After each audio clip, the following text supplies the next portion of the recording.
जरूर मैं आपको फॉरवर्ड करता हूँ। थैंक यू जी, thank you doctor Javeria.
Question display हो गया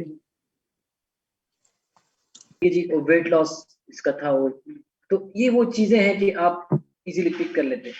थोड़ा सा वो डिस्ट्रैक्ट करने के लिए कुछ लंबा कर देंगे या कुछ वो कर देंगे, लेकिन मेन चीजें आपने, वही बात है कि आपने एक एक पॉइंट को देखना है और उसको इंटरप्रेट करना होगा। तो what are the classical features of C oesophagus? Dysphagia to solids initially and progressive. ठीक है जी, क्योंकि स्लोली डेवलप होता है तो डेफिनेटली, लेकिन लिक्विड के साथ नहीं है। अगर वो सॉलिड और लिक्विड कहता है नहीं है, ठीक है, इनिशियली अगर कहता है, इनिशियली सॉलिड कहता है तो आप समझ जाएं कि फिर वो प्रोग्रेसिव कहता है, फिर शॉर्ट हिस्ट्री कहता है, फिर वेट लॉस कहता है। तो वेट लॉस भी एक 2 kg 3 kg नहीं, ज्यादा कम से कम मिनिमम 5 to 7 kg, या अगर शॉर्ट हिस्ट्री है तो डेफिनेटली जरा कम वेट होगा। लेकिन एडिशनल फीचर्स क्या हो सकते हैं? रिस्क फैक्टर्स हो, GERD है, बेरेट्स है, smoking, alcohol, history of corrosive intake, family history of oesophageal CA, या ओबेसिटी हो, और एज 50 साल से ज्यादा में। अब डिफरेंट, ठीक है जी, अदर मैकेनिकल, ठीक है जी, बेरेट्स हो गया, स्ट्रक्चर हो गया, ठीक है। और एक्सटर्नल कंप्रेशन तो कहीं से नहीं हो रही। एक्सटर्नल कंप्रेशन में सीए ब्रोंकस हो सकता है, इनलार्ज लेफ्ट एट्रियम हो सकता है, या मीडियास्टिनल लिम्फ नोड्स हो सकते हैं, कोई वेब या शैट्स की रिंग जो होती हैं वो कर सकते हैं। और एसोफेजियल डिसमोटिलिटी नीचे लिखे, डिसमोटिलिटी नीचे लिखे। अब वो आपसे पूछता है कि how will you investigate, how you confirm your diagnosis, what investigative workup will you do? ठीक है जी, तो डायरेक्ट बेरियम है और एंडोस्कोपी प्लस बायोप्सी है, इन दो पे आप डायग्नोसिस करेंगे, ठीक है। अब अदर्स आपने जरूर लिखनी होती है कि आप स्टेजिंग करते हैं। अदर्स स्टेजिंग के लिए करते हैं कि आप देखते हैं कि ट्रीटमेंट में ये किस कैटेगरी में आता है। जो भी सीए आप डायग्नोस करते हैं, आप उसकी वर्कअप करते हैं, स्टेजिंग करते हैं। क्यों? कि आप 3 ग्रुप्स में से एक में उसको स्ट्रेटिफाई करते हैं। वो 3 ग्रुप्स क्या है? या तो वो क्यूरेटिव ऑप्शन में आए, या वो पेगेटिव ऑप्शन में आता है, या वो बेस्ट सपोर्टिव केयर में आता है। हमेशा कोशिश होती है कि वो क्यूरेटिव ऑप्शन में आए, जो भी कैंसर हो, इररिस्पेक्टिव ऑफ सी एसोफेगस, ठीक है जी। तो सी एसोफेगस में अनफॉर्चुनेटली 70% ऑफ द केसेस जो होते हैं वो एडवांस होते हैं, ठीक है जी। लेस देन 1/3 ऑफ जो होते हैं वो रिसेप्टिव क्यूरेटिव ऑप्शन में आते हैं। तो बहरहाल ये आपको होना चाहिए कि आप स्टेजिंग के लिए वर्कअप क्या करेंगे। सबसे पहले तो सीटी स्कैन है, थोरैक्स, एब्डोमेन, पेल्विस, ठीक है जी। उसके बाद यूएस आप क्यों करते हैं, आपके कंसेप्ट क्लियर होने चाहिए। लोकल स्टेजिंग, म्यूरल इन्वॉल्वमेंट और नोडल इन्वॉल्वमेंट, ठीक है जी। यूएस पे आपको M1 या बाकी एम की प्रॉपर नहीं हो सकती, आप लोकल नोडल इन्वॉल्वमेंट देख सकते हैं। उसके बाद आप पेट स्कैन करते हैं, इसमें आप फिर मेट्स डिस्टेंट वो देखने के लिए, ठीक है जी। उसके बाद डायग्नोस्टिक लेप्रोस्कोपी आप कर सकते हैं, ब्रशिंग लेते हैं, साइटोलॉजी लेते हैं, और बोन स्कैन और ब्लड टेस्ट आप लिख दिया करें। ब्लड टेस्ट के आगे फिर ये लिखें लेप्टीज, क्योंकि आप देखना होता है कि लीवर में मेट्स के लिए ये कैल्शियम देखना होता है, आपने रीनल फंक्शन टेस्ट देखने होते हैं, ये नीचे लिखें, ठीक है। ऊपर आपने मोस्ट स्पेसिफिक से, उसके बाद अदर्स लिख के, अदर्स में फिर नीचे इस तरह लिख, ठीक है जी। तो कंसेप्ट भी आपके क्लियर हो जाते हैं, आप मार्क्स भी स्कोर कर लेते हैं। What is the aim of treatment? Relieve the symptoms, improve survival, cure if possible. ठीक है, सबसे पहले तो हम सिम्टम रिलीव करें, ठीक है, और कोशिश करें कि सर्वाइवल प्रॉब्लम के, और बेस्ट हमारी ये है कि क्योर हो सके, क्यों अगर पॉसिबल हो। अब ट्रीटमेंट है, ट्रीटमेंट में अगर वेरी लिमिटेड डिजीज है, देखें सी एसोफेगस दो किस्म की होती है, या वो एडिनोसी होता है या स्क्वेमस सी होता है। अगर जो भी है, वेरी लिमिटेड डिजीज की डिफिनीशन ये है कि एमसीक्यूज में आ सकते हैं, इवन एससीक्यू में आ सकता है। तो वेरी लिमिटेड डिजीज T1A और 1B में SN1 तक, ठीक है। SN1 का मतलब कि लेस देन 5 मिलीमीटर उसमें इन्वॉल्वमेंट हो, ठीक है। और इसकी सर्वाइवल 100% सर्वाइवल, 5 ईयर सर्वाइवल है, ठीक है। तो इसमें आपने EMR और ESG कर देना है। SN1 है तो ESG करना है, अगर SN1 से ऊपर है तो EMR करना है। ये एक स्लाइड है, ये 3 लाइंस हैं, ये आपको याद करनी होती है, बजाय इसके कि आप बुक में फिरे और उस समंदर में डूब जाए। अब मैं आपको TNM स्टेजिंग बता देता हूं, जो कि सर ने भी शेयर किया था। T1, T2, T3, T4। T1 mucosa तक है, ठीक है जी, मतलब मस्कुलरिस म्यूकोजा के 3 लेयर होते हैं, ठीक है जी, एपिथेलियम, लेमिना प्रोप्रिया और मस्कुलरिस म्यूकोजा, ठीक है जी। उसके बाद T2 सब mucosa plus muscularis propria, T3 सीरोजा है, T4 एडजेसेंट ऑर्गन्स है, ठीक है जी। T4 A और B है। ए में जो सब ऑर्गन, जो हाँ ऑपरेबल, जो कि डायफ्राम है, प्लूरा है, ठीक है जी, पेरिकार्डियम है, ये 3 चीजें। और 4B जो इनऑपरेबल है, जो कि ये सीलिएक वेसल्स तक चले जाए, वेन्स तक चले जाए, ब्रोंकस तक चला जाए, तो ये फिर T4B है। N1 2 3, 1 से 2 लिम्फ नोड, 3 से 6, 7 या 7 से ज्यादा। अच्छा, M को उन्होंने 2 में किया हुआ है, अपर एसोफेगस से अलग किया हुआ है, लोअर के लिए अलग किया हुआ है, 1A और 1B। 1A में नजदीक वाले हैं, 1B में अदर। उसी तरह नीचे वाले भी उसके नजदीक जो है, लोअर एसोफेगस में आपका सीलिक ट्रंक पड़ा होता है, उसके नजदीक है, तो ठीक A है, उधर B है। इससे ज्यादा और आपने TNM स्टेजिंग नहीं याद करनी। ये स्लाइड बड़ी इंपॉर्टेंट है। अब सी एसोफेगस जब भी आप देखते हैं ट्रीटमेंट प्रोडक्ट, आप देखते हैं कि वेरी लिमिटेड डिजीज है, लिमिटेड डिजीज है, लोकली एडवांस डिजीज है, या मेटास्टेटिक डिजीज है, ठीक है जी। वेरी लिमिटेड हमने कह दिया बहुत छोटा होगा, लकीली डायग्नोज हो जाएगा, तो वो हमने बात कर ली, उसको हम EMR/SD करते हैं। लिमिटेड डिजीज ये TIS से लेके T2 तक, N0 से N1 तक और M तक, ये बेसिकली ये वो डिजीज है जिसमें क्यूरेटिव ऑप्शन में फॉल करते हैं। इसमें अगर एडिनो है तो आपने क्या करना है, अगर स्क्वेमस है तो क्या करना है। तो याद रखें, अगर एडिनो CA है तो आपने न्यू एडजुवेंट कीमोथेरेपी देनी है, उसके बाद सर्जरी करनी है, फिर एडजुवेंट कीमोथेरेपी देनी है। कीमोथेरेपी क्या है? ECF, एपिरुबिसिन, सिस्प्लाटिन, फ्लोरोयुरेसिल, ठीक है। आपको नाम याद भी नहीं है, लेकिन आपको ये पता होना चाहिए कि यार अगर एडिनो है तो न्यू एडजुवेंट में दूंगा, कीमोथेरेपी, सर्जरी करूंगा, फिर कीमोथेरेपी, एडजुवेंट, बात खत्म। और अगर ये लोकली एडवांस डिजीज है जिसमें T3, T4, N0, N1 और M0, उसमें भी एडिनो में सेम यही है, new adjuvant chemotherapy, surgery, adjuvant chemotherapy. Squamous में अगर लिमिटेड डिजीज है तो न्यू एडजुवेंट कोई नहीं देनी, डायरेक्ट सर्जरी करनी है। और अगर उसके रिसेक्शन मार्जिन पॉजिटिव है तो chemo radiotherapy, chemo radiotherapy. Margin negative है तो कुछ भी नहीं करना। लिमिटेड डिजीज में ये है। ये एक स्लाइड है ट्रीटमेंट का। अगर लोकली एडवांस डिजीज है, मैंने बताया कि T3, T4, M1 और M0, M0, उसमें एडिनो में वही है, new adjuvant chemotherapy, surgery followed by adjuvant chemotherapy. और अगर स्क्वेमस है और एडवांस है, इसमें पहले कहते हैं कि आप कीमो रेडियोथेरेपी करें, सर्जरी करें, उसके बाद अगर R0 है तो कुछ ना करें, और अगर R1 है, R1 का मतलब रिसेक्शन मार्जिन पॉजिटिव, तो आप सर्जरी करें, कीमोरेडियोथेरेपी। अब फिर वही बात कि प्रोग्नोसिस और फॉलोअप, अगर मैं ट्रीट नहीं करूंगा तो क्या होगा, और अगर मैं ट्रीट करूंगा तो क्या होगा। अगर मैं ट्रीट नहीं करूंगा, symptoms will worsen, recurrent upper tract infection, food infection, esophageal perforation, और optimum survival is 10 months if after diagnosis. और अगर मैं ट्रीट करूंगा, अगर लिमिटेड वेरी लिमिटेड डिजीज हमने पढ़ लिया कि 100% सर्वाइवल है, अगर लिमिटेड डिजीज 35%, 33% है 5 year सर्वाइवल, 17% है लोकली एडवांस डिजीज का, और लेस देन 3% मेटास्टेटिक डिजीज का है। ठीक है, ये एक स्लाइड।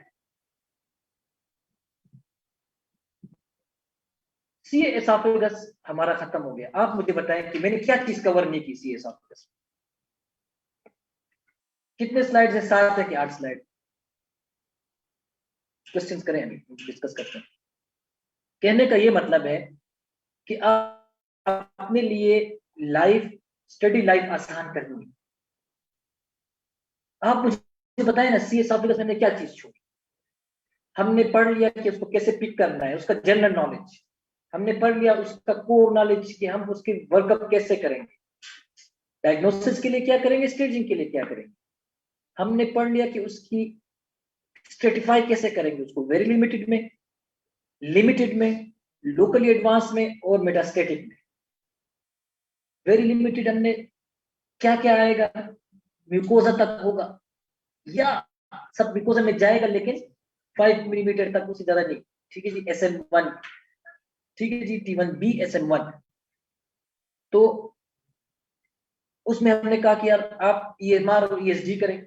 आप EMR की वो जो इंडिकेशंस है और ESG की इंडिकेशंस हो गई, आपका SCQ भी इसमें कवर हो गया, आपका MCQ भी अगर आता है तो कवर हो जाता है। वेरी लिमिटेड डिजीज है तो ये एल्गोरिदम है।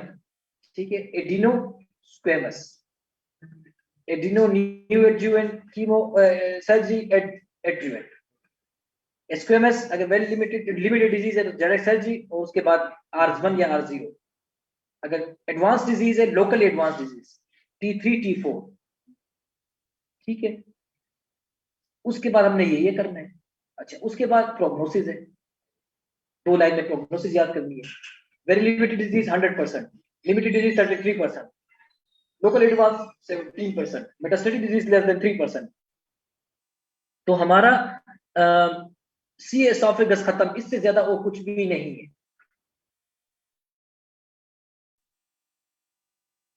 तो क्वेश्चंस नहीं है तो इसका एक ही मतलब है कि या तो आप समझ गए माशाल्लाह, या नहीं समझे।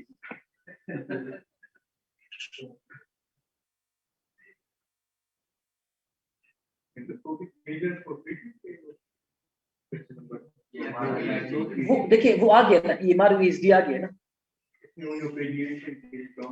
हाँ वो है, सॉरी वो उसमें है, मैंने इसमें ली दिया। तो वो डेफिनेटली पेलिएशन के लिए जो हम करते हैं, उसमें स्टेंटिंग से लेके, उसमें फोटोडायनामिक थेरेपी से लेके, उसमें डायलिटेशन से लेके, वो तो आपके पास एक सीरीज है।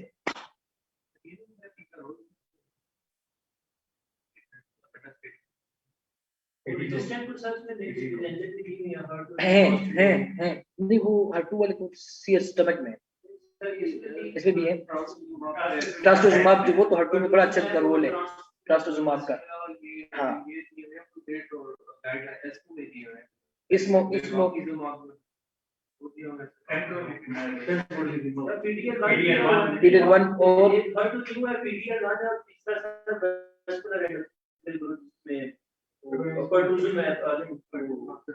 और उसके लिए आपकी ये जो इम्यूनोथेरेपी है ना, इसके लिए आपकी ना फंक्शनल क्लास बेहतरीन होना चाहिए।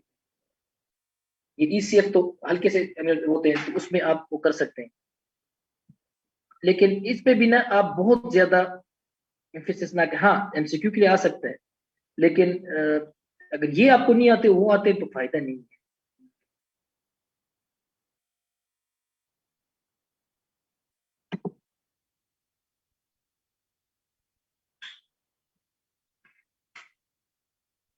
डॉक्टर हुसैन, अभी नेक्स्ट क्वेश्चन में शेयर कर रहा हूँ, उसके बाद आपने प्रेजेंटेशन देनी है। इस क्वेश्चन के बाद जी, क्वेश्चन के बाद अभी आपका क्वेश्चन शेयर हो रहा है।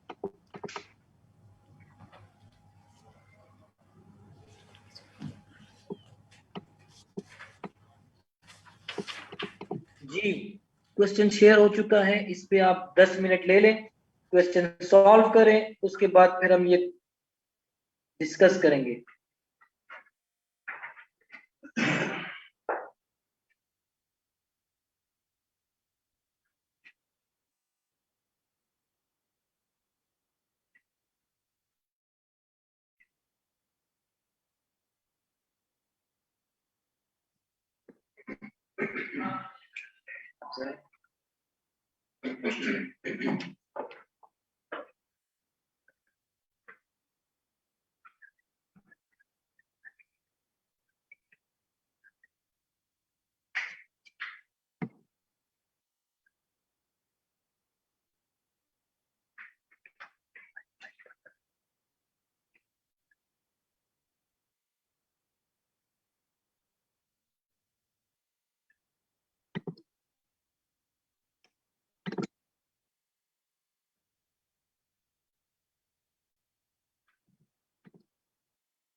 डॉक्टर हुसैन, आपको आवाज आ रही है डॉक्टर हुसैन?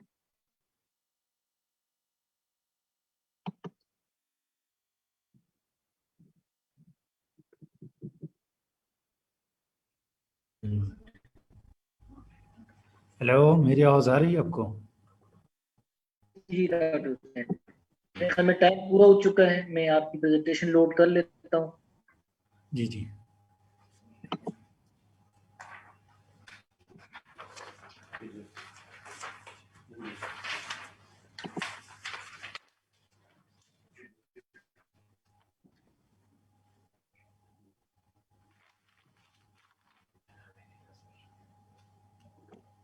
जी डॉक्टर हुसैन, आप बोलना शुरू करें।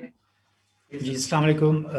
मेरा नाम डॉक्टर हुसैन बलूच है। मैं असिस्टेंट प्रोफेसर हूँ गैस्ट्रोएंटरोलॉजी में यहाँ पे PGMI में, and I am currently working as a consultant gastroenterologist at hospital slate town Quetta. बहुत अच्छी एक्टिविटी है। अभी कुछ दूर दूर में टॉपिक भी लोड हो जाएगा। तब तक मैं आप लोगों को कुछ चीज़ें शेयर कर दूं, जैसे कि अभी यहाँ पे कोयटा में मेरे जो कैंडिडेट्स हैं बहुत अच्छा परफॉर्म कर रहे हैं माशाल्लाह, बहुत इम्प्रेस हूँ। कहने का मतलब ये है कि पढ़ा सब ने है। हमने ये एक्टिविटी इसलिए रखी थी कि आप लोगों को थोड़ा सा ट्यून कर लें और थोड़ा सा बूस्ट अप कर लें, और थोड़ा सा जो है ना आप लोगों को तरीका बताते हैं। अगर किसी को कोई डिफ़िकल्टी हो रही है या कोई मुश्किल हो रहा है, तो उसमें जो है ना आप कैसे क्वेश्चन सॉल्व करते हैं, और क्वेश्चन पिक करने के बाद आप जो है ना उसमें मैक्सिमम मार्क कैसे ले सकते हैं। क्वेश्चन आपने डायग्नोसिस पिक कर लिया, बाद में पता चला डायग्नोसिस के तो हाफ नंबर थे। तो इसीलिए हमने ये सारी एक्टिविटीज रखी कि भाई जब भी आप कोई भी टॉपिक पढ़ते हैं, तो उसकी, जैसे कि डॉक्टर शहजाद ने कहा कि आपको साइंस सिम्टम्स बहुत अच्छे से आनी चाहिए, पैथोफिजियोलॉजी थोड़ी सी आनी चाहिए, वर्कअप अच्छा आना चाहिए। वर्कअप के बाद आपने जो ट्रीटमेंट है वो ट्रीटमेंट आनी चाहिए थोड़ी बहुत। और हमेशा कोई भी टॉपिक पढ़ लें उसमें जो है ना एडवांसेस देख लें, रीसेंट एडवांसेस क्या है, क्योंकि अभी आप इस लेवल पे नहीं है कि आपसे कोई, आप हमेशा रीसेंट प्रोग्नोसिस आपसे पूछी जाती है कि डिजीज से। एन एग्जांपल, एक क्वेश्चन आप पिक कर लेते हैं, फिर उस क्वेश्चन के हिसाब से आपसे उसी पेशेंट के प्रोग्नोसिस के बारे में पूछा जाता है, या उस डिजीज के ओवरऑल प्रोग्नोसिस के बारे में भी पूछा जा सकता है। मेनली वाइवा में जो है ना आपसे जो पेशेंट आप देख रहे हैं जिस स्टेज पे, से एग्जांपल सी एस्फेगस है, सी पेंक्रियास है, तो उसी हिसाब से आपसे प्रोग्नोसिस पूछे जाते हैं कि अभी इसमें क्या प्रोग्नोसिस है, आप कैसे काउंसलिंग करेंगे। और सबसे इम्पोर्टेंट किसी भी डिजीज की, उसमें जो है ना न्यूट्रिशन बहुत इम्पोर्टेंट है। न्यूट्रिशन को उसी के हवाले से देख लें कि उसमें आप क्या क्या रोल प्ले कर सकते हैं। जैसे सी एस फिगर्स हमने 2-3 दफ़ा अभी यहाँ पे क्वेश्चंस में भी डिस्कस कर लिया है। अभी सी एस फिगर्स आ जाता है, से एन एग्जांपल, उसमें आपने पेशेंट को कैसे वो करना है कि भाई आपने न्यूट्रिशनली कैसे बिल्ड होना है। आप कीमो देते हैं, रेडियो देते हैं, एक तो रास्ता बंद है सी एस फिगर्स की वजह से, एन एग्जांपल एडवांस्ड है। उसके बाद आपके पास ऑप्शंस क्या हैं, पेशेंट को आप कैसे काउंसलिंग करते हैं, उसके प्रोग्नोसिस के बारे में उसकी फैमिली को या पेशेंट को आप क्या बताते हैं। अच्छा, इसके अलावा एक कुछ चीज़ें हैं कि आप जो है ना क्वेश्चन के हवाले से आपसे कुछ चीज़ें हैं कि हम कहते हैं कि भाई आप जो है ना CBC UC वगैरह कुछ ना लिखें, ठीक है। लेकिन यही CBC कई जगह पे बहुत ज़्यादा इंपॉर्टेंट है। से एन एग्जांपल, एक पेशेंट है, आपको यही क्वेश्चन दिया जाता है, उसके वर्कअप पूछा जाता है, वर्कअप क्या करेंगे, तो उसमें CBC की इंपॉर्टेंस है। आप इज़नोफिलिया देखना चाहते हैं ना, तो इस केस में CBC की इंपॉर्टेंस है। अदरवाइज आप किसी भी जगह पे, जैसे एक्लेजिया हमने शेयर किया था, एक्लेजिया में अगर आप CBC लिखेंगे, the examiner and the paper maker will be least interested in listening CBC। But इस केस में जैसे इज़नोफिलिक वेजाइटिस है, तो मेरा इंटरेस्ट होगा कि मैं CBC सुन लूँ किसी से। रीजन इज दैट कि CBC में उसके माइंड में ये होना चाहिए कि ये इज़नोफिलिया के लिए, अगर जैसे डॉक्टर शहजाद ने शेयर किया था कि आप कोई भी चीज उसका रेशनल अगर लिखते हैं तो बहुत अच्छा होता है, एग्जामिनर को पता चल जाता है, आपको भी पता चल जाता है। अगर इस टाइम पे आप लिख रहे होते हैं, अभी आप मॉक एग्जाम में आप पे इतना प्रेशर नहीं है, तो आप अभी से अपना हैबिट बनाते हैं, तो सबसे अच्छी प्रैक्टिस यही होगी आपकी कि आप कुछ भी लिखते हैं उसके सामने आप से एग्जांपल इन्वेस्टिगेशंस लिख रहे हैं या उसमें जो है ना फिर उसकी फाइंडिंग्स या उसमें आप देखना क्या चाहते हैं वो आप लिख लें, तो आपके लिए वो एक किस्म का मतलब हेल्पफुल हो जाएगा अभी से। अच्छा, दूसरी बात यह है कि एडवांसेस, जैसे मैंने कहा हार्ट डिजीज में आपने एडवांसेस देखने हैं। कुछ ड्रग्स हैं एफडीए अप्रूव्ड होते हैं, एफडीए के जो है ना अपनी साइट्स हैं वो हम बाद में शेयर कर लेंगे व्हाट्सएप ग्रुप में, वो आप देख लीजिएगा वक्तन फवक्तन। उसमें कोई भी ड्रग नहीं आ जाती है या गेस्ट्रो रिलेटेड या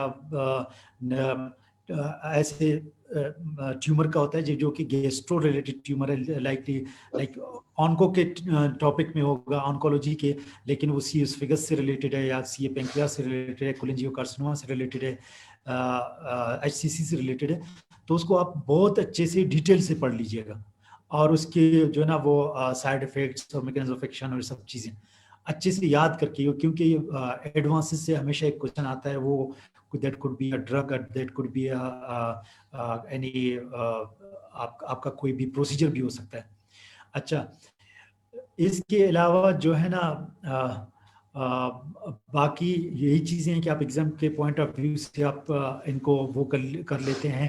अच्छा, एक चीज़ यहाँ पे जो ना पहले हमने शेयर की थी कि आपने रेयर प्रेजेंटेशंस की रेयर। अच्छा, जो हमारे डिजीजेज हैं जैसे लाइक पहले हमने प्रेजेंट किया था कि एक केस दिया था, उसमें जो है ना इक्लेजिया था, शायद इक्लेजिया के बिल्कुल टिपिकल फीचर्स नहीं दिए हों कि उसको रिट्रोस्टल बर्निंग भी हो रही है। आप कहोगे कि यार ये इसका तो सीएसफिगस का गैस्ट्रोइसोफेजियल जंक्शन तो बंद है, बर्निंग क्यों होती है? ये बुक में लिखा हुआ है, कभी कभार रेयर प्रेजेंटेशन है। तो जो कॉमन हमारे टॉपिक्स हैं उनमें हमेशा रेयर प्रेजेंटेशन आपको आनी चाहिए, और जो हमारे रेयर डिजीजेज हैं उनके कॉमन प्रेजेंटेशंस आपको आनी चाहिए। तो ये कुछ बातें थी जो मैं शेयर करना चाह रहा था। मेरा प्रेजेंटेशन अपलोड नहीं हो रहा है? हेलो भाई, प्रेजेंटेशन अपलोड नहीं हो रही।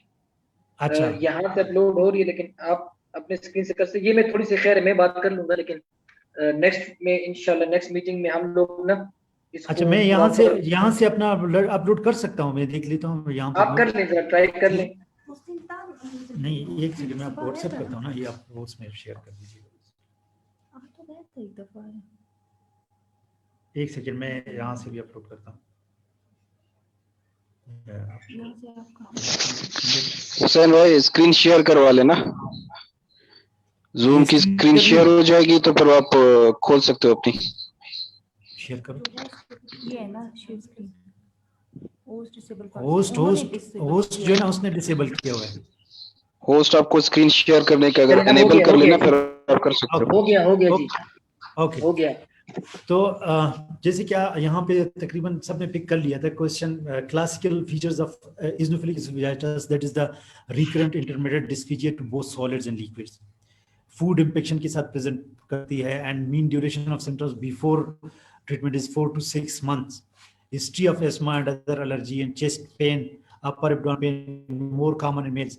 तो ये कुछ जो है ना क्लासिकल फीचर्स हैं एज़ोफिलिक एसोफेजाइटिस के। आप किसी भी डिजीज में आपको जब भी क्वेश्चन दिया जाता है तो हो सकता है आपको एटिपिकल चीजें दी हों, लेकिन ये इसके जो है ना टिपिकल प्रेजेंटेशन होती है कि mostly patient present, the patient is male and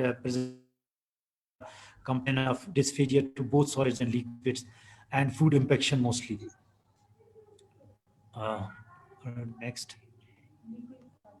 Next, what are your differential diagnosis? Dysphagia है तो जाहिर है आप सबसे पहले motility disorders, eclasia, Des nutcracker, muscular disorders like myasthenia gravis, MD, hyperthyroidism, ये सब आप सोचेंगे। सिस्टमिक डिसऑर्डर्स में जाएंगे, स्क्लेरोडर्मा तो नहीं है, माइलोइडोसिस, मैकेनिकल स्ट्रक्चर्स और बेयर्स तो नहीं है, and infections like CMV, HSV ये तो नहीं है।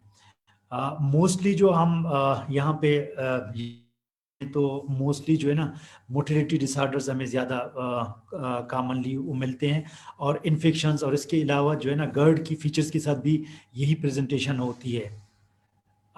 नेक्स्ट,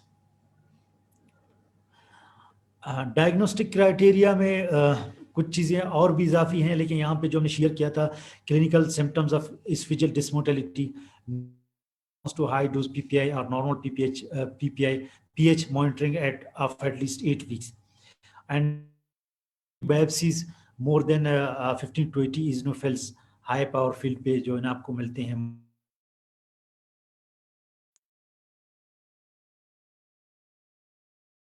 दिया था कि patient was not responding to PPI, likely to any GERD और कोई स्ट्रक्चर है, तो पहले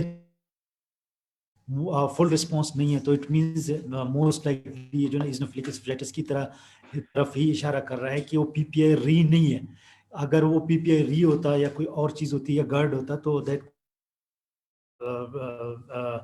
responding to the PPIs, and pH monitoring भी आपको शो कर रहा है, and the features of course.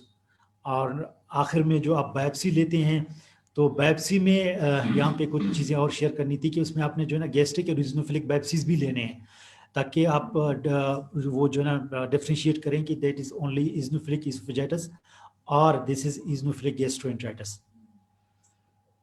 Next please. Management investigations में आप जो है ना बेरियम स्वालो स्ट्रक्चर्स देखेंगे।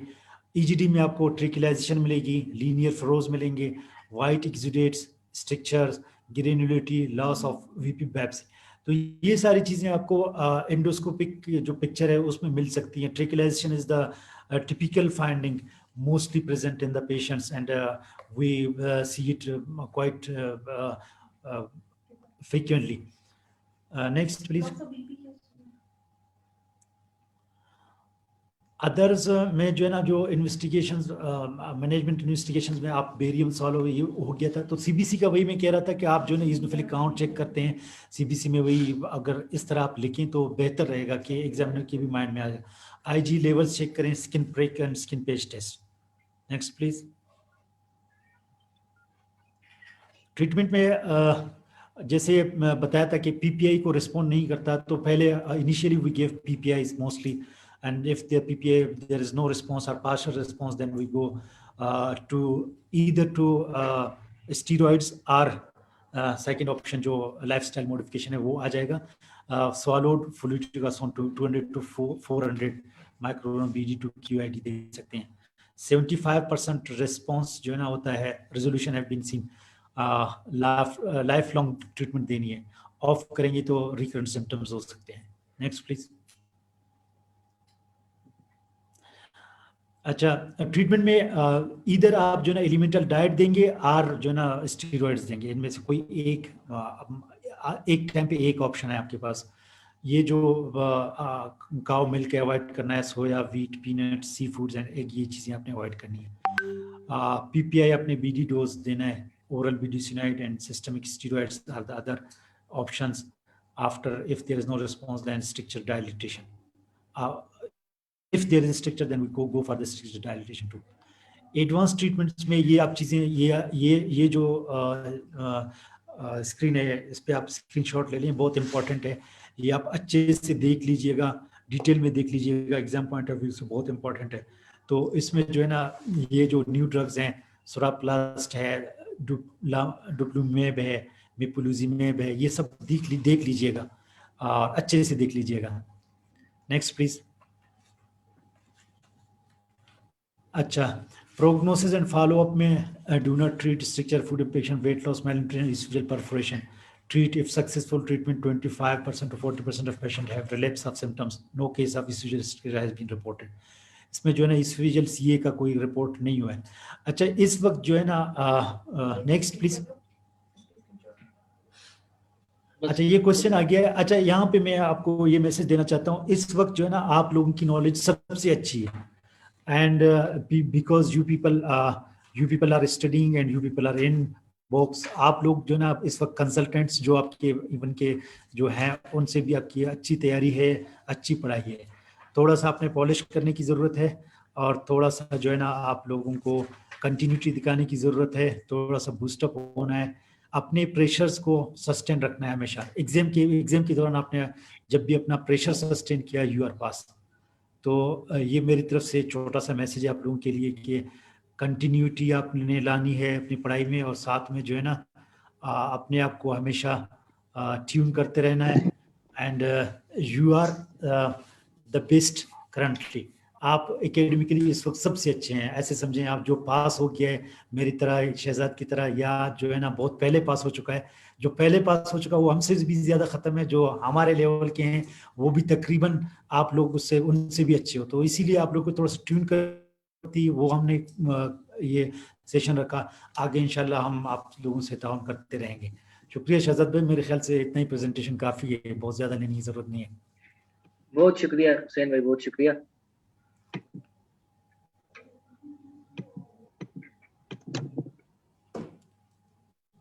बिल्कुल मेरी आवाज आ रही है डॉक्टर हुसैन? जी जी जी जी, आपकी आवाज़ आ रही है। बिल्कुल ऐसा ही है जिस तरह डॉक्टर हुसैन ने कहा कि इसमें कोई शक नहीं है कि जो पढ़ रहा होता है ना, और उसकी जो तैयारी होती है वो हमसे जो बड़े हैं उनसे बहुत अच्छी होती है। और 6 महीने बाद इंसान बहुत कुछ भूल चुका होता है। ठीक है, आखिर में चीजें वही काम आती हैं जो आपको याद हो, जो आपकी बेसिक्स आपको याद हो। मैं अभी स्क्रीन शेयर करना चाहता हूं ताकि हम लोग आगे जाएं।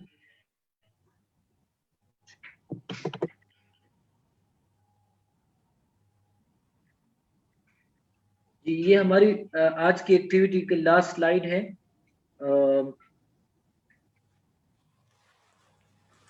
ये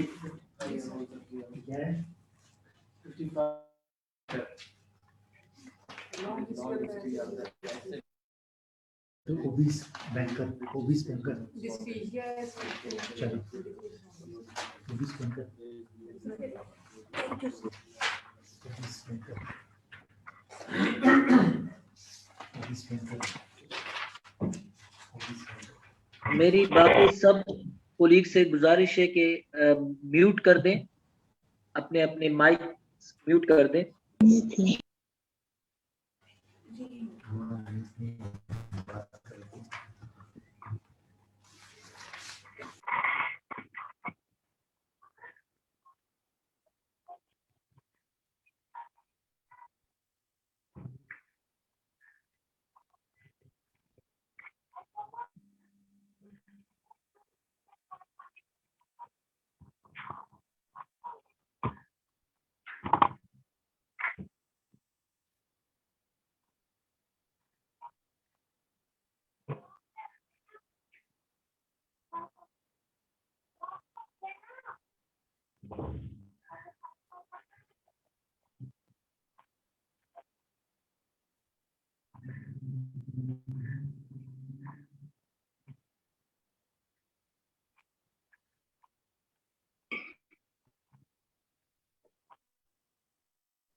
ये फायदा है, चीजें एक तो ऐसे टेंशन लेके बैठेगा वरना एक दिन में मैंने नहीं सारा तो फिर घर में होते हैं तो इसका कोयटा वन में किया है ना, 5-6 बंदे एक जगह जमा हो गए, आप लोग 5-6 जगह एक जगह जमा हो गए, घर से निकले। देखिए जब तक आप निकलेंगे ना, पर्पस बिल्ट आप नहीं होंगे ना, चीजें नहीं होंगी। ठीक है, तो नेक्स्ट इंशाल्लाह जब हम करेंगे क्लिक सेंटर हों, लेकिन एक जगह जमा हो, घर से। हाँ बहुत मजबूरी हो वो फिर अलग बंदा अलग से वो कर ले, कोई इशू नहीं, लेकिन एक जगह जमा हुआ करे।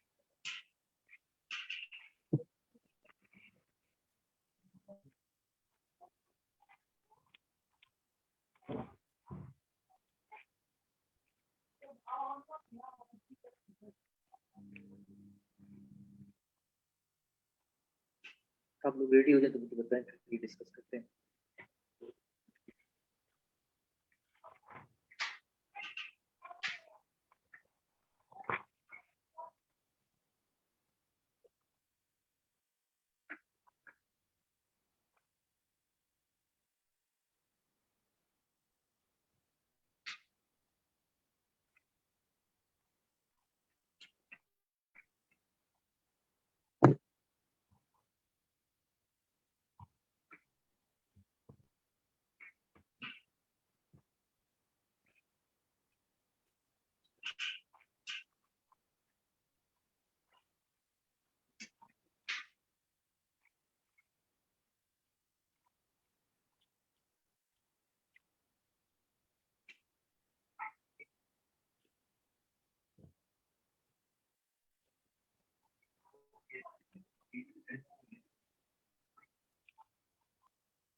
क्लाउड क्या मतलब, क्लाउड मतलब नहीं, क्या आप इसको एंड करते हैं ना तो उसके बाद फिर कर लेती है, इसका करो। एंड मीटिंग करें।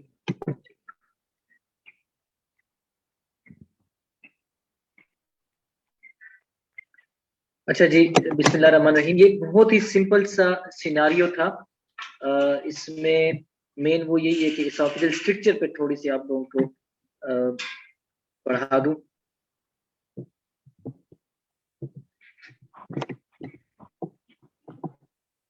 देखिए एसोफेजियल स्ट्रक्चर, सबसे पहले स्ट्रक्चर को आप लोकेशन वाइज डिफरेंशिएट करें, डिफाइन करें कि अपर एसोफेगस, मिडिल एसोफेगस और लोअर एसोफेगस। अपर एसोफेगस में आपके पास क्या क्या हो सकते हैं, लोअर मिडिल एसोफेगस में क्या क्या हो सकते हैं, लोअर एसोफेगस में क्या हो सकते हैं। अपर एसोफेगस में हमारे पास एसोफेजियल वेब होगा, Plummer Wilson syndrome. Plummer Wilson syndrome वाला वो नीचे नहीं हो सकता। अपर एसोफेगस में हमारे पास कोरोसिव हो सकता है और मेलिग्नेंसी हो सकती है। कोरोसिव इनटेक जिस तरह हमने भी बात की तो वो शुरू से लेके आखिर तक कहीं भी हो सकती है। मिडिल एसोफेगस में देखिए एसोफेजियल वेब तो निकल गया, कोरोसिव हो सकती है, मेलिग्नेंसी हो सकती है। इसके साथ और क्या क्या हो सकते हैं, इसिनोफिलिक बहुत इंपॉर्टेंट है, इन्फेक्शंस है, ड्रग्स है, ठीक है जी, पेप्टिक स्ट्रक्चर यहाँ पे हो सकता है। और लोअर एसोफेगस में हमारे पास वही सारी इधर भी आ जाती हैं, शार्ट्सकीस रिंग और बैरेट्स, ये यहाँ पे ऐड हो जाते हैं। तो पोजीशन वाइज, लोकेशन वाइज भी आपको डिफरेंशिएट करना पड़ता है। टाइप्स क्या है, या तो ल्यूमन के अंदर होंगे या ल्यूमन से बाहर होंगे और कंप्रेस कर रहे होंगे। ल्यूमन के जो अंदर होंगे उनको हम इंट्रिंसिक कहते हैं, ल्यूमन से जो बाहर होते हैं उनको हम अब अगर ल्यूमन के अंदर है तो या तो वो मैकेनिकल होंगे या इन्फेक्टिव होंगे। इन्फेक्शन में तो तीन ही है, CMV, HSV और मैकेनिकल में हमारे पास एसोफेजियल वेब है, बैरेट्स है, शियाट्स्कीज रिंग है, कोरोसिव है, मेलिग्नेंसी है, ड्रग्स है, इसिनोफिलिक है, पेप्टिक है, ये सारे मैकेनिकल है बेसिकली। और एक्सट्रिंसिक में हमने बात की कि बाहर से कंप्रेस करेंगे तो वो सीए ब्रोंकस होगा, इनलार्ज लेफ्ट एट्रियम होगा या मीडियास्टल लिम्फ नोड्स होंगे।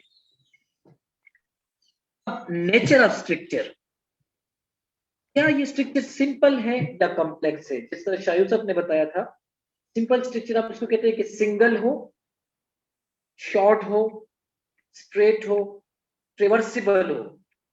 ट्रेवर्सिबल का मतलब आप उसमें से गुजर सकते हो। आपका जो एंडोस्कोप है 9.8 mm जो होता है वो उससे क्रॉस कर जाए, ठीक है जी, तो मोर देन 1 सेंटीमीटर हो तो ट्रेवर्सिबल होता है। आपको बेसिकली सिम्टम्स कब शुरू होती हैं? 14 mm से नीचे हो जाए तो सिम्टम्स शुरू हो जाती हैं। और आपका आइडियल गोल भी ये होता है कि आप 14 mm से ज्यादा उसको कर दें, आप तो 14 mm कर दें तो ये उसके सिम्टम्स इंप्रूव हो जाते हैं। तो सिंपल स्ट्रक्चर की डिफिनीशन ये है। कॉम्प्लेक्स क्या है? मल्टीपल, ठीक है, कोरोसिव इनटेक में आपके मल्टीपल हो सकते हैं। एंगुलेटेड हो, एंगल उसमें हो, आप उसको डायलेट नहीं कर सकते।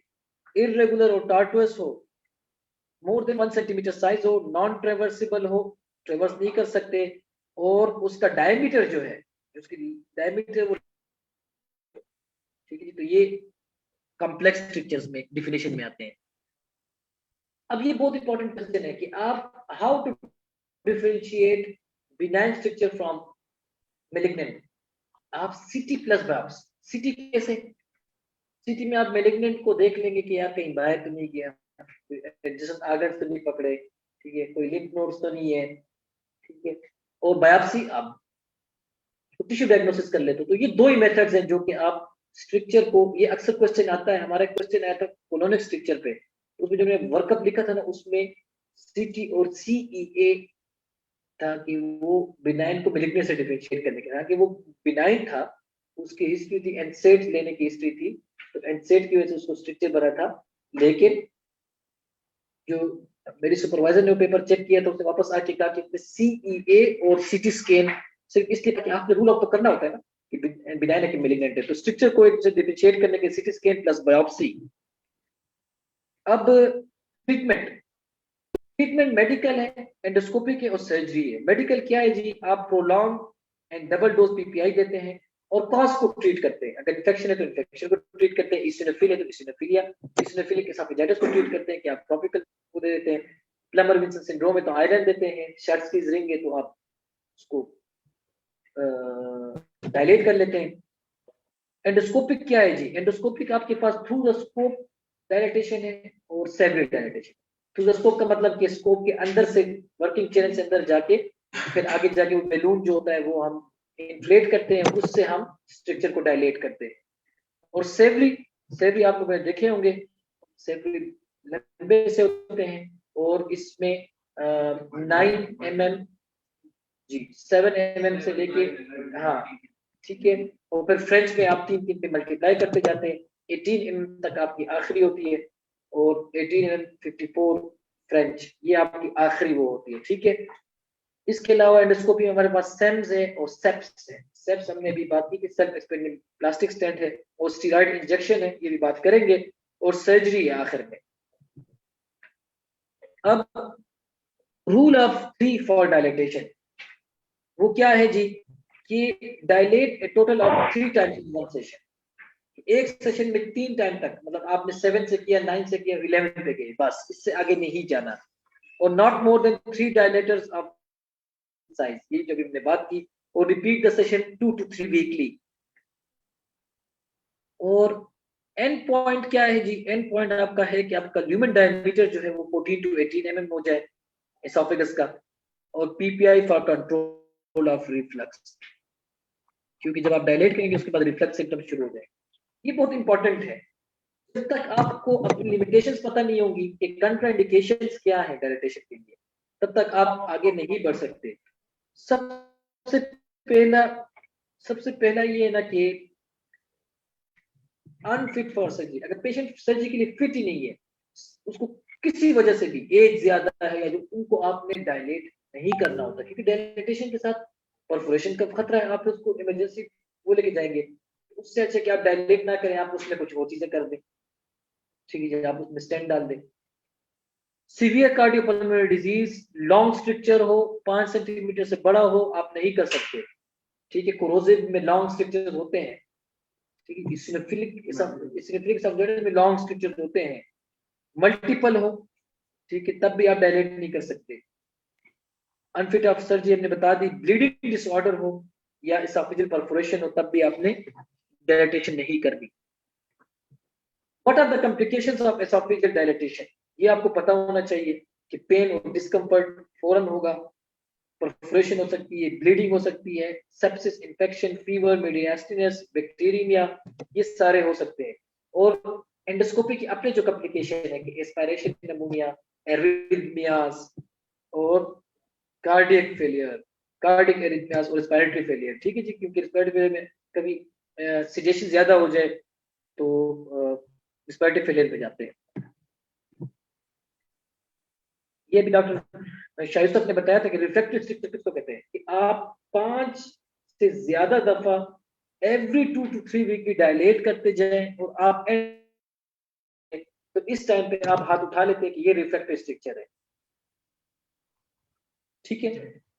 और अब आपने क्या करना है वो हमें याद करते हैं कि हम आगे क्या करेंगे, लेकिन डेफिनेशन ये है कि 5 या से ज्यादा डायलेटेशन आप करें, एवरी 2 to 3 वीकली करते जाएं, लेकिन आप अचीव ना कर सकें गोल क्या है 14 mm से ज्यादा। और रिकरेंस एक दफा अचीव कर लेते हैं, लेकिन 1 महीने के अंदर उसको सिम्टम्स वापस आ जाते हैं, रिकरेंस उसको रिकरेंट स्ट्रक्चर कहते हैं। और आपने आगे क्या करना है वो दोनों का एक ही है, लेकिन डिफिनीशन में भी आपको अन कर सकते हैं। तो सकता, लेकिन उसने बताया ऐसा था है कि कि ये जो रिफ्रैक्टिव या रिकरेंट स्ट्रक्चर है इसकी ट्रीटमेंट कैसे करेंगे। अगर एनास्टोमोटिक स्ट्रक्चर है, एनास्टोमोटिक स्ट्रक्चर हमेशा शॉर्ट होता है, याद रखें, तो उसको आप इंसिजन थेरेपी देंगे, एंडोस्कोपी के साथ आप उसको कट करेंगे, आपके पास नीडल नाइफ होता है या आपके पास सिस्टोटोम होता है, और उसके बाद आप डायलेट करेंगे। 1 दफा किया, 2 से 3 हफ्ते बाद दोबारा किया, 2 से 3 हफ्ते बाद दोबारा किया। अगर 3 दफा पे ये फेल हो गया तो इसका मतलब है कि ये फेलियर टू कंट्रोल, फिर आपने स्टेंट प्लेस करना होता है, या सेम्स डालते हैं या सेप्स डालते हैं। या अगर ये कोरोसिव है, जो कि कोरोसिव बड़ा होता है, तो इसमें आपने ट्राइएम्सिनोलोन इंजेक्शन प्लस डायलेटेशन। ट्राइएम्सिनोलोन आप चारों कोनों में डालते हैं, पहले या बाद में आपकी मर्जी। ट्राइएम्सिनोलोन 1 ml का वाइल होता है, 40 मिलीग्राम का होता है। आप उसमें 1 ml नॉर्मल सेलाइन ऐड कर देते हैं, तो ये 2 ml, तो 0.5 ml हर क्वाड्रेंट में आप डाल देते हैं। डन है जी। ये मैं भी आपसे पूछ सकते हैं, कहें कि 1 ml का वो है जो कि 40 मिलीग्राम के बराबर है, 1 ml नॉर्मल सेलाइन साथ ऐड कर दूंगा, डाइल्यूट कर दूंगा, 2 ml बन जाएगा 0.5, 0.5, ठीक है जी। 3 दफा मैंने किया एवरी 2 to 3 वीकली, और अगर 1 दफा पे ठीक हो गया, सिम्टम नहीं है, तो आपको दोबारा नहीं करना होता बाय द वे। तो ठीक नहीं हुआ तो आप स्टेंट यहाँ पे भी डाल देते हैं। अच्छा, फेल हुआ, फिर आप देखते हैं प्रॉक्सिमल तो सेल्फ बूजी करते हैं। प्रॉक्सिमल सेल्फ बूजी बड़ा जबरदस्त एक सिस्टम होता है, नरम सी चीज होती है, वो खुद ही लोग करते हैं, और वो भी फेल हो गया तो सर्जरी। अदरवाइज अगर प्रॉक्सिमल नहीं है, मिड वो है, तो उस पर आपको सर्जरी कर लेनी पड़ती है। सेप्स की और सेम्स की आपस में डिफरेंशिएशन। सेप्स जो है वो more expansion than SEMS, easy to remove और डिक्रीज चांसेस ऑफ माइग्रेशन। ये 3 पॉइंट्स इसके याद रखें। तो सेप्स जो है वो सेम्स से ज्यादा बेहतर है। ये वही क्वेश्चन कि 55 years old obese banker with long history of acid regurg now presented to you with dysphagia to solids. He can take liquids with no difficulty. There is no weight loss.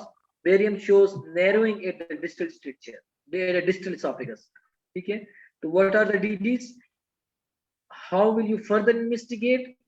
यहाँ पे investigation में barium, ठीक है जी, EGD plus biopsy और CT। और how will you treat this patient?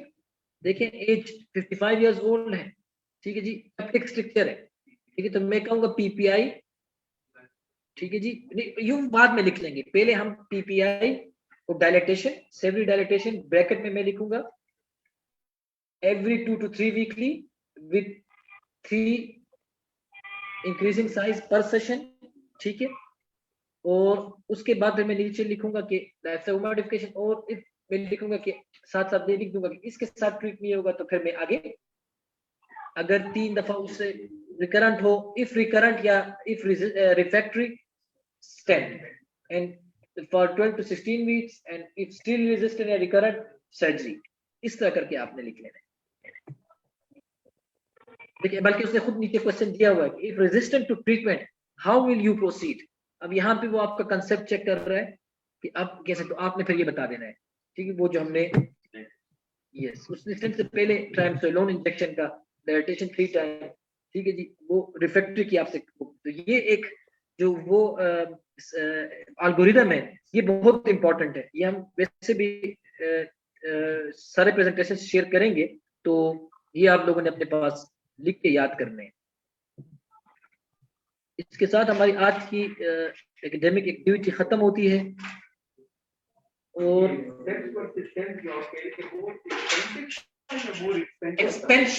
Expansion इसका power ज्यादा है। देखें, आइडिया भी यही है कि पावर एक्सपेंड करे उसको ना, एक्सपेंड करेगा तो हमें अपना गोल अचीव कर सकेंगे। आज के लेसन का ये बिल्कुल मकसद नहीं था कि हम आपको ज्यादा सिखाएं, ज्यादा पढ़ाएं, वो नहीं हो सकता, क्योंकि हम जो भी प्रेजेंटेशन करते हैं ना, कहते हैं कि 4 पॉइंट्स भी आप पिक कर लें, ये बहुत होते हैं, वो अच्छी प्रेजेंटेशन होती है। कहते हैं कि 4 पॉइंट्स आप पिक कर लें तो ये बहुत अच्छी प्रेजेंटेशन होती है। वो तो आपने खुद ही पढ़ना होगा। मेन गोल और मेन वो यही है कि हम आज से ये पढ़ें कि भाई हमारे डिजीज का general knowledge, core knowledge, applied knowledge और प्रोग्नोसिस। जनरल नॉलेज में हम उसकी कॉमन प्रेजेंटेशन, हम उसकी रेयर प्रेजेंटेशन, दोनों, ठीक है जी, क्योंकि जब दोनों आपको आएंगी, सवाल ही पैदा नहीं होता कि आप अपना वो मिस कर सके, ठीक है। उसके बाद हम उसकी वर्कअप, ठीक है, वर्कअप में 2 हैं, एक आपका इन्वेस्टिगेटिव वर्कअप, मैनेजमेंट में वर्कअप है जो कि आपका इन्वेस्टिगेशन है, और मैनेजमेंट में ही आपकी ट्रीटमेंट है। तो उसके लिए आपका ये कोर नॉलेज बहुत इंपॉर्टेंट होना चाहिए कि मैं किस डिजीज के लिए क्या टेस्ट करूंगा। इस पे आपने ज्यादा तवज्जो देनी है, ज्यादा इसको याद करना है, और उस इन्वेस्टिगेशन की क्या फाइंडिंग होगी, और अगर उस इन्वेस्टिगेशन नेगेटिव होगा तो मुझे क्या करना है, ठीक है। ये चीजें आपने क्रिटिकली एनालिसिस अपना करना होगा, अपनी पढ़ाई का क्रिटिकल एनालिसिस करना होगा। तो इसके साथ फिर इंशाल्लाह हम इस एक्टिविटी को आगे बढ़ाएंगे। हम नेक्स्ट टाइम ये करते हैं कि इसको फुली जूम पे ही करते हैं। एक बेहतर मशवरा ये होगा कि जिस तरह कोयटा वालों ने किया है कि वो सब एक जगह जमा हो जाया करें, क्योंकि जब आप घर से कर रहे होते हैं तो फिर कुछ ना कुछ डिस्टर्बेंस होती है, वो माहौल नहीं होता, आप उस एक उस आइडिया के साथ नहीं जाते। तो मेरे ख्याल में मुख्तलिफ सिटीज की जो वो है, अपनी अपने एक जगह वो कर लिया करें, डिफाइन कर लिया कि इस जगह पे जमा हो जाया करें, अनटिल अनलेस किसी की मजबूरी हो। तो फिर हम ये एक्टिविटी इसी तरह जारी रखेंगे। नेक्स्ट में हम स्टमक प्लस स्मॉल इंटेस्टाइन, क्योंकि स्टमक में इतने टॉपिक्स नहीं है, स्टमक प्लस स्मॉल इंटेस्टाइन कर लेंगे।